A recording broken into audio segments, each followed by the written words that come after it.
عالم ہماری طاعات و عبادات کو قبول کرے اور ہمیں زیادہ سے زیادہ عبادت و دعا کرنے کی توفیق عنایت کرے۔ بندگان خدا، میں آپ تمام حضرات کو تقوی الہی کی طرف دعوت دیتا ہوں۔ اس ماہ عظیم کے بعد اب جس ماہ کا آغاز ہو رہا ہے، یہ خالق کائنات کے ان مہینوں میں سے ایک عظیم مہینہ ہے جو خصوصی طور سے تمام مہینوں کی موجودگی کے باوجود خدا کا خصوصی مہینہ کہلاتا ہے، پروردگار کا مہینہ کہلاتا ہے، جو عبادت و دعا کا مخصوص مہینہ ہے۔ ماہ رمضان، ماہ رمضان کی آمد ہے اور ہر مقام پر، ہر جگہ استقبال ماہ رمضان کے عنوان سے محافل و جشن اور استقبالیہ پروگرام برگزار ہو رہے ہیں، جن کا ایک بڑا سلسلہ جاری ہے۔ ایک دوسرے کو مبارکباد دی جا رہی ہے، اس ماہ عظیم کی مبارکباد پیش کی جا رہی ہے، اس ماہ عظیم کی استقبال ماہ رمضان کے عنوان سے بہت سارے مقامات پر اس ماہ کے استقبال کے لیے جشن برگزار کیے جا رہے ہیں، محافل برگزار کی جا رہی ہیں، اور اس ماہ کی عظمت و فضیلت و برکت و رحمت پر توجہ دی جا رہی ہے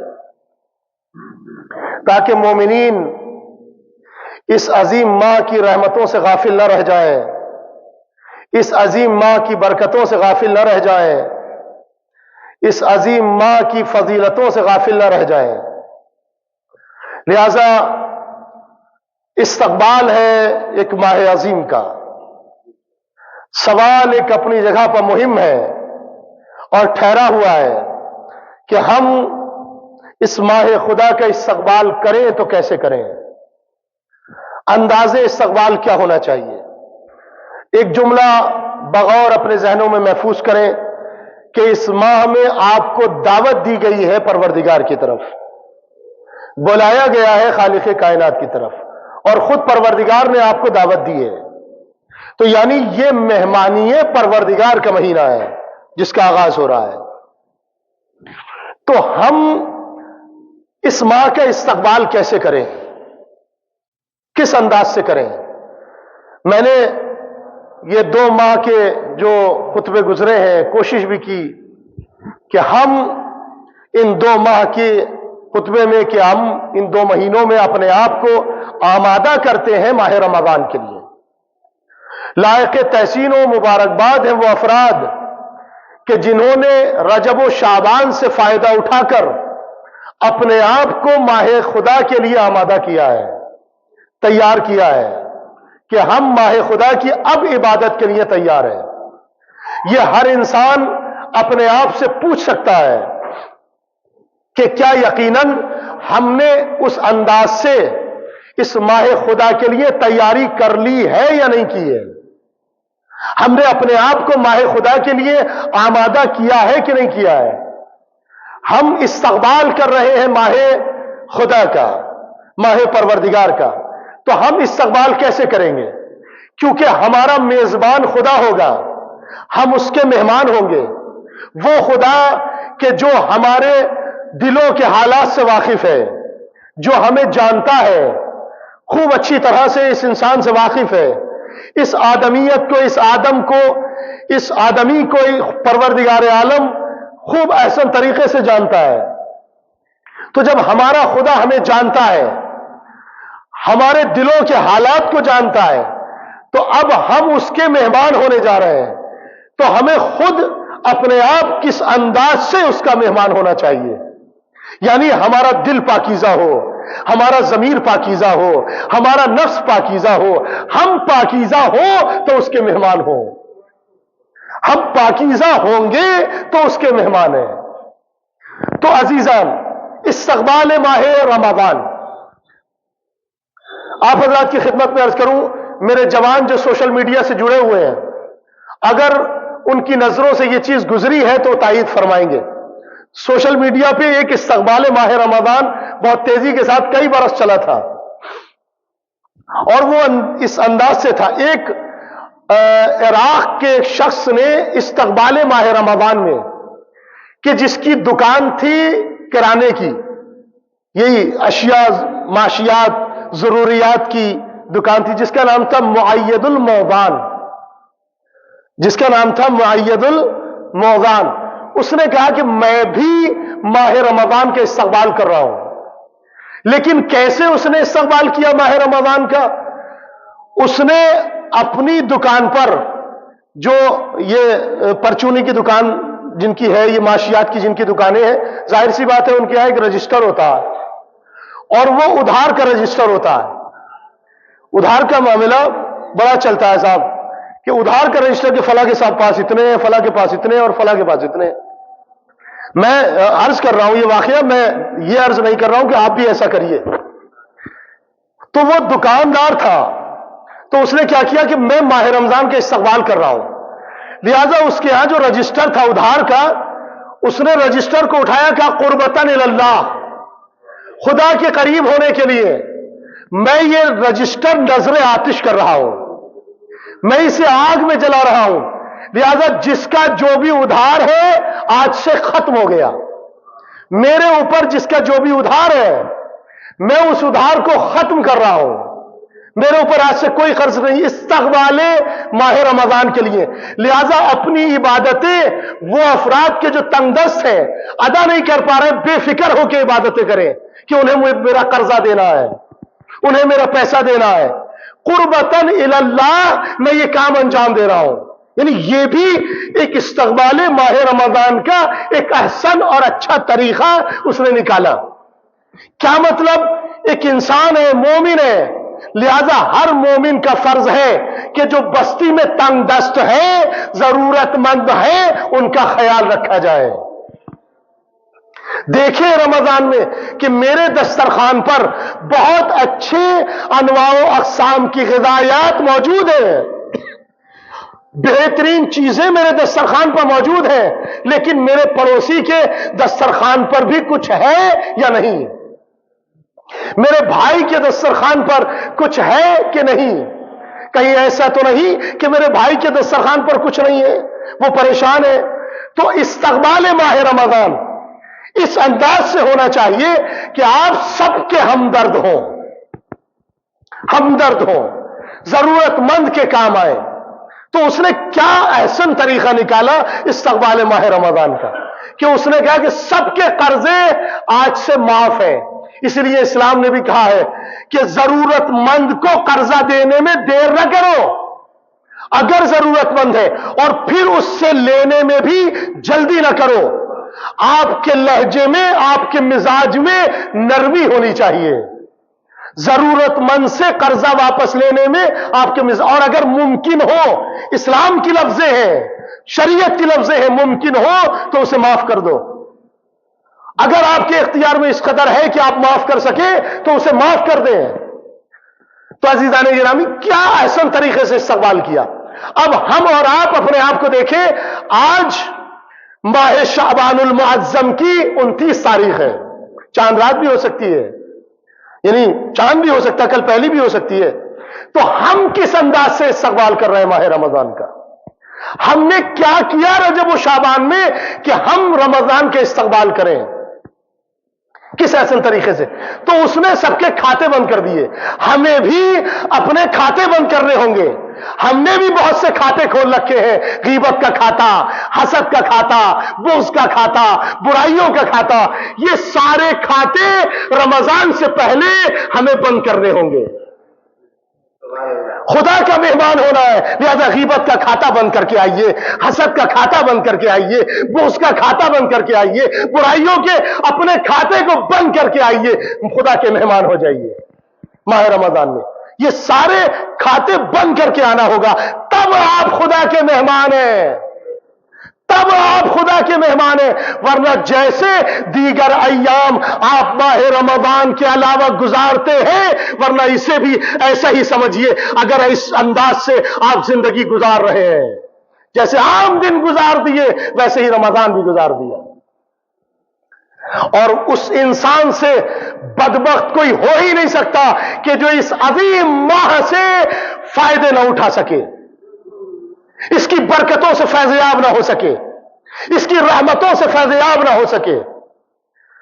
در رحمت کھلے ہیں اس ماہ میں، در رحمت کھلتے ہیں، رحمت کے دروازے، لہذا اپنے آپ کو اس ماہ کی رحمتوں سے فیض یاب کرنا ہے۔ تو سارے غلط کھاتے بند ہونے چاہیے، جیسے اس نے کس انداز سے استقبال کیا ماہ رمضان کا، سب کی مدد کر دی کہ آج سے یہ کھاتے بند، اپنے بھی کھاتے بند کرنے ہیں ہمیں۔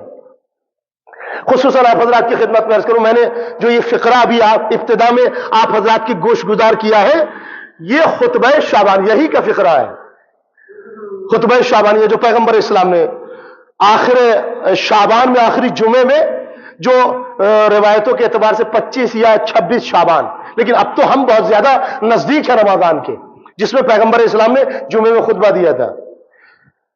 اسی انداز سے ہمارے اور آپ کے آٹھویں مولا امام علی رضا علیہ السلام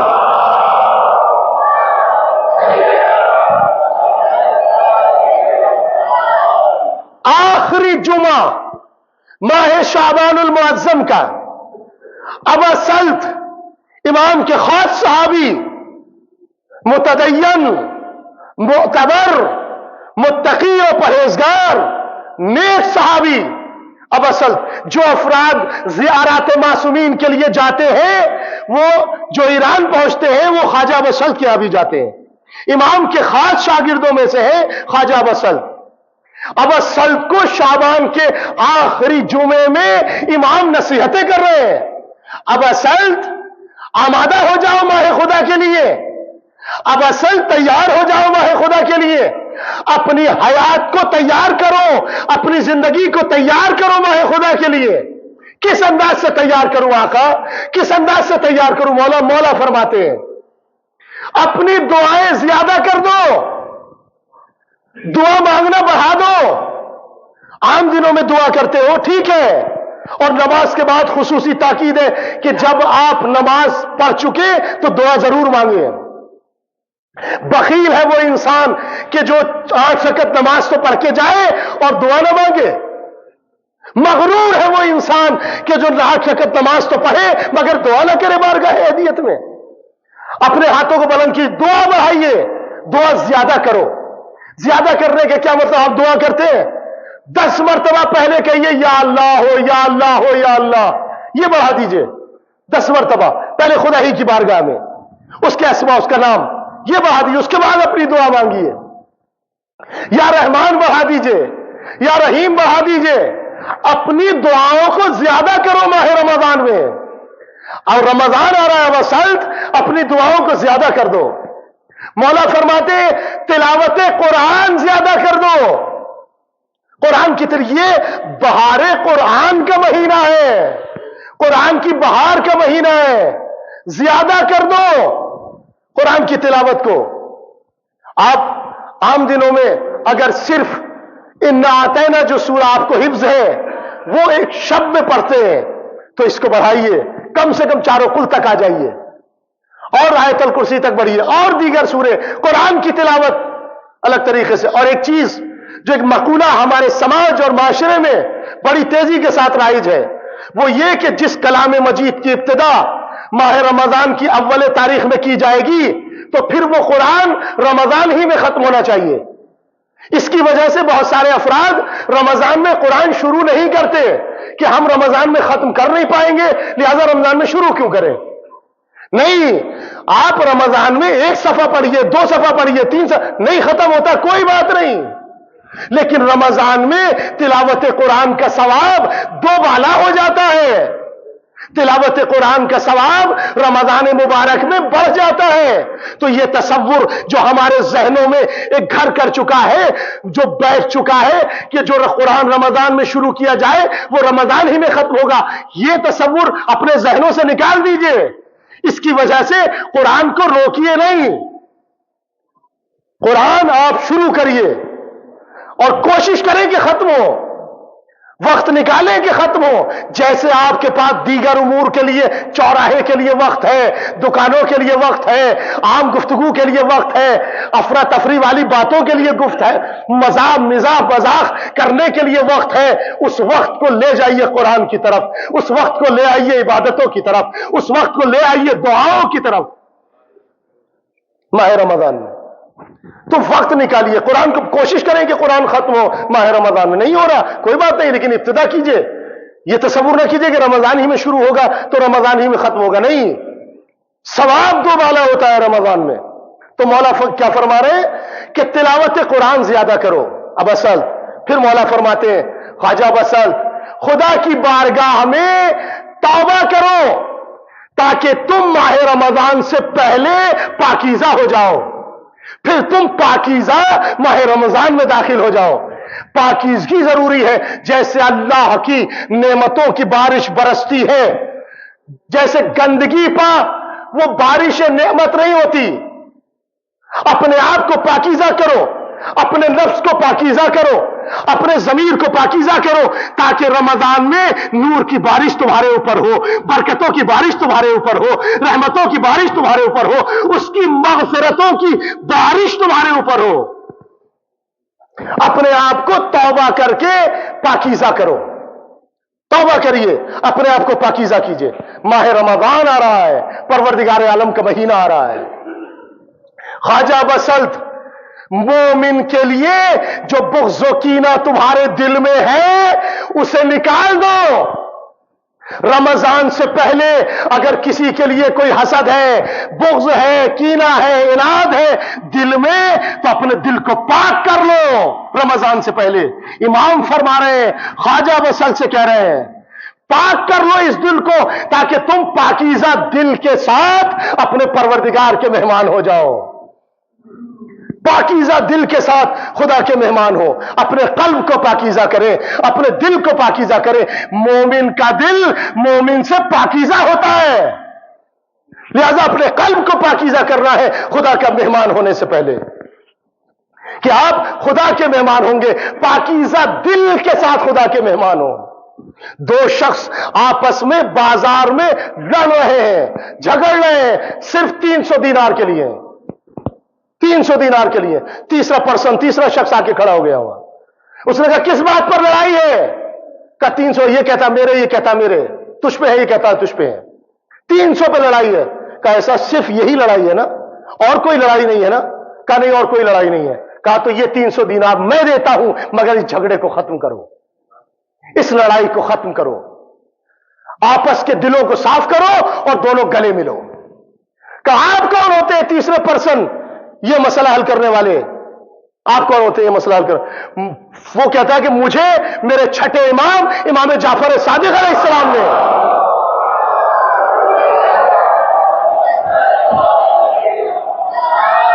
اس بات پر مامور کیا ہے کہ اگر دو مومن آپس میں لڑ رہے ہیں تو میں ان دونوں کے درمیان صلح کراؤں، اس جھگڑے کو ختم کروں. لہذا میں اپنے آقا کے فرمان پر عمل کر رہا ہوں. میں چاہتا ہوں کہ تم دونوں اپنے دلوں کو پاک کر لو اور ایک دوسرے سے گلے مل جاؤ.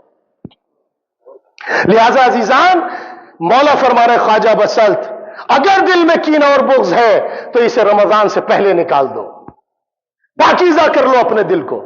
پھر مولا فرماتے ہیں اپنے ہاتھ گناہوں سے کھینچ لو، گناہوں سے اپنے ہاتھوں کو دور کر لو. اپنے ہاتھ گناہوں، خلوت و جلوت میں خدا پہ توکل کرو، خدا پہ بھروسہ کرو، خدا پہ توکل. جس کی امانت تمہاری گردن پر ہے رمضان سے پہلے اس کی امانت ادا کر دو. تمہاری گردن پہ امانت ہے، رمضان سے پہلے اسے ادا کر دو. اور مولا فرماتے ہیں